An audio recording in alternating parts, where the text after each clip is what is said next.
మే 2025 వృషభ రాశి మాస ఫలాలు ఏ విధంగా ఉండబోతున్నాయో చూద్దామండి. ముఖ్యంగా ఈ వీడియోలో ఏంటంటే విద్యార్థులకు ఏ విధంగా ఉంది, జాబ్ హోల్డర్స్, ఎంప్లాయీస్, వృత్తిలో ఉన్న వారికి, వ్యాపారస్తులకి, ప్రేమ జీవితం, దాంపత్య జీవితం, ఇన్వెస్ట్మెంట్, సంతానం, ప్రయాణాలు, హెల్త్ రెమెడీస్ ఇవన్నీ కూడా చూద్దామండి. సో చివరి దాకా చూడగలరు. నచ్చితే లైక్ చేయండి, 10 మంది బంధుమిత్రులకు షేర్ చేయగలరు. ముఖ్యంగా విద్యార్థులకి వారి యొక్క రిజల్ట్స్ లో కానీ, ఎగ్జామినేషన్స్ విషయంలో కావచ్చు, అడ్మిషన్ లో కానీ 18th మే తర్వాత ఎక్సలెంట్ గా ఉంటుందండి.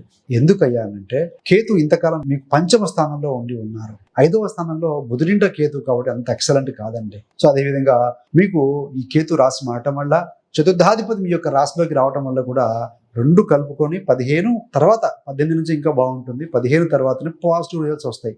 ఎగ్జామ్స్ లో మంచి రిజల్ట్స్ రావడం కావచ్చు, ఏదైనా గవర్నమెంట్ సంబంధమైన ఎగ్జామినేషన్స్ రాయడం కావచ్చు, యూనివర్సిటీస్లో అడ్మిషన్ తీసుకోవడం కావచ్చు, ఇవన్నీ కూడా బెస్ట్గా ఉంటాయండి.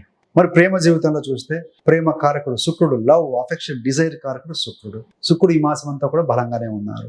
మీ యొక్క రాశాధిపతి శుక్రుడే. అదేవిధంగా రాహుతో కలిసి 11వ స్థానంలో ఉండి, పంచమాధిపతి బుధుడితో కలిసి మొదటి వారం కూడా అక్కడే ఉండి పంచమ స్థానాన్ని వీక్షిస్తూ ఉంటారు. కాబట్టి మొదటి 10 రోజుల పాటుగా మంచి రొమాంటిక్ లైఫ్ని లీడ్ చేస్తారండి. మంచి ఎఫెక్టివ్ కమ్యూనికేషన్, డ్రీమ్స్, డిజైర్స్ అన్నీ ఒకరితో ఒకరు షేర్ చేసుకోవడం ఇవన్నీ కూడా ఉంటాయి. ఇక్కడ వైవాహిక జీవితం ఏ విధంగా ఉంటుందనంటే వైవాహకం, మ్యారిటల్, లీగల్ బాండేజ్, 7వ స్థానం.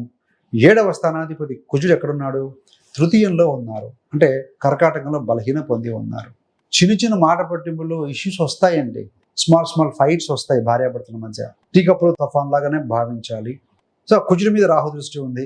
లైఫ్ పార్ట్నర్ అగ్రెసివ్గా ఉన్నారు, చెప్పిన మాట వినట్లేదు. ఇలాంటివి చిన్న ప్రతి ఇంట్లో ఉంటాయి, కానీ మనకి వస్తాయి అనుకుంటూ ఉంటాం. సో అలాంటి వాటిని కొంచెం మీరు పాజిటివ్ మైండ్తో ప్రెజర్ తీసుకోకుండా, మనసుకు తీసుకోకుండా ఆలోచించగలిగితే మాత్రం డెఫినెట్గా బాగుంటుంది. ఏది ఏమైనా కూడా ఇక్కడ 7వ స్థానాధిపతి 3లో ఉండి, రాశాధిపతి శుక్రుడు కూడా 11లో ఉన్నారు. కాబట్టి అనుకోకుండా ప్రయాణాలు కూడా చేస్తారండి, జర్నీస్ కూడా చేస్తారు భార్యాభర్తలు కలిసి. సంతానంతో కూడా కలిసి బుధుడు కూడా లాభంలో ఉన్నారు కదా. మరి వృత్తిపరంగా ఏ విధంగా ఉంటుంది? దశమాధిపతి శనైశ్వరుడు వృత్తికి కారకుడు. ఆయన 11వ స్థానంలో ఉన్నారు రాహుతో కలిసి. కాబట్టి హార్డ్ వర్క్ చేయాల్సి ఉంటుంది, హార్డ్ వర్క్ చేస్తారు.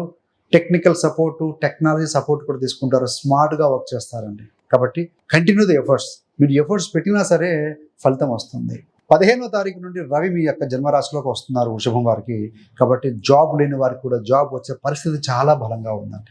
ముఖ్యంగా జాబ్లో ఉన్న వారికి ఏంటంటే 18 నుండి మే నుండి రాహువు దశమంలోకి వస్తున్నారు. రాహువు టెక్నాలజీ, మార్పు, కొత్తదనం ఇవన్నీ ఉంటాయండి. కాబట్టి మే మాసం 18 నుంచే అడుగులు పడుతూ ఉంటాయి మీకు